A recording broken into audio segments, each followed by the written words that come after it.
аз ишораҳои бозингарон дар майдон имрӯз фаҳмидан мумкин ки Лионел Месси дигар дар ПСЖ бозӣ кардан намехоҳад. Дар асл маълум нест ки ӯ умуман дар ин ҷо бозӣ кардан мехост ё не. Мо медонем ки агар ҳамааш ба хубӣ пеш мерафт, Месси ҳеҷ гоҳ хунаи худ Барселонаро тарк намекард, вале чизе ки шуд. Дар миён ПСЖ ки дастае аз ҷиҳати молиявӣ бой аст пайдо шуд ва ба Месси пешниҳоди хубе кард. Дар ПСЖ Неймар ва Ди Мария бо Месси ошноӣ доштанд, ҳамчунин Паредес. Лео дар ин даста дӯстони худро дошт ва фикр мекард ки дар дастаи наву давлати нав дар ин бобат ба мушкилие дучор намешавад. Аммо ин чиз аз ҳақиқат хеле дур монд. ӯ ба ҳайат дер мутобиқ шуду дар 26 бозии чемпионат танҳо 6 гол тавонист занад. Ҳамчунин ҳамон мавсим ӯ 15 ассистро ба номаш муҳр зад. Ҳамаи ин аз стандартҳои Мессии муқаррарӣ хеле поин буданд. Бисёриҳо Мессиро аллакай корношоям меномиданд, вале не.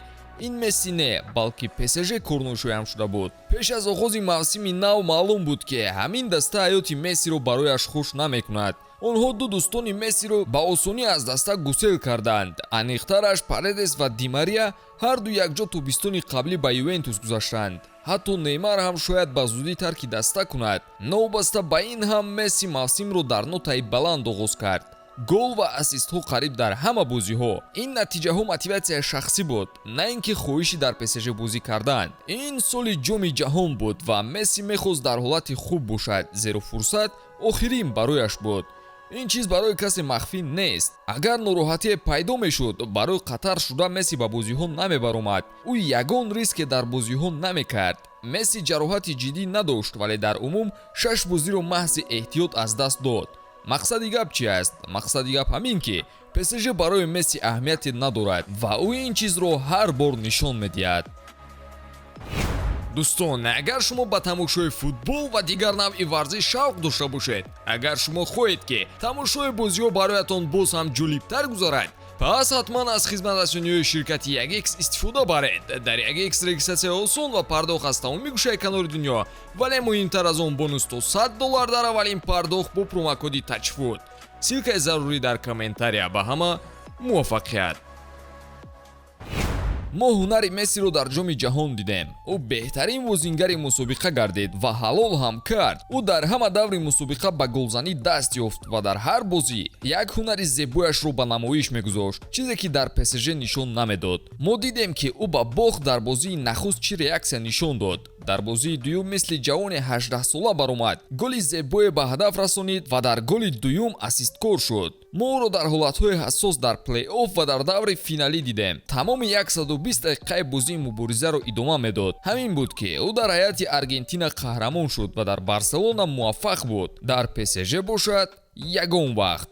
ба бозиҳои плей-оффии Барселона ва Аргентина нигариду, баъдан онҳоро бо бозиҳои ПСЖ муқоиса кунед. дар даври 16-ниҳоӣ муқобили Реал Мадрид соли гузашта, ҳамин давр муқобили Бавария имсол, дар даври 16-ниҳоии ҷоми Фаронса муқобили Марсел. хулоса, дар ҳамаи ин бозиҳо Месси гӯё дар майдон будан намехост. пас чӣ сабаб аст ки Месси дар ПСЖ будан намехоҳад? аввалан ин ки дар қалби ӯ дигар ҷои нав намеғунҷад. Месси барои мунтахаби Аргентина ва Барселона омодаи ҷондиҳӣ буд. албатта ки ин корро барои дигар даста кардан намехоҳад. яъне дар дастаи наваш ӯ танҳо вазифаи худро иҷро мекунаду қувваи зиёдатие сарф кардан намехоҳад. ба ғайр аз ин дигар масъала ҳам ҳаст ки ПСЖ барои ин бузингар рӯҳбаландие намекунад. нигаред ки дӯстони наздики Мессиро бе ягон фикре гусел карданд, зеро даста фазои дохилиро фикр намекунад. онҳо структура надоранд, балки танҳо драма онҷо дида мешавад. яъне танҳо ҳар дафъа мо хабари нофаҳмоиҳоро дар утоқи либосивазкунӣ мефаҳмему халос. Месси аз ин масъалаҳо дурӣ меҷӯяд, вале ҳамаи ин ба рӯҳияи бузингар таъсири манфӣ мерасонанд.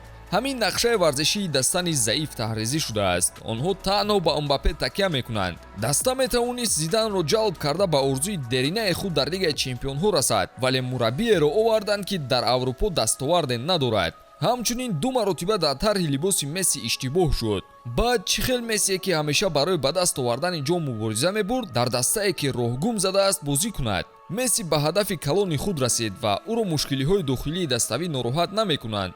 ӯ интихоб надошт. мушкилиҳои иқтисодии барселона ӯро маҷбур карданд ки интихоби дигар кунад. псж барои ӯ чизе дода наметавонад ки месси надошта бошад. лео айни ҳол бо хости худаш парвоз дорад. ба ин ҳам нигоҳ накарда, сабаби асосие ки месси дар псж будан намехоҳад ин мухлисони даста мебошанд. мо шоҳиди суханони қабеҳи онҳо сӯи неймар дар соли қаблӣ шуда будем. ин бошад таҳдиде ба месси аст ки дар ягон дастаи дигар дида намешавад.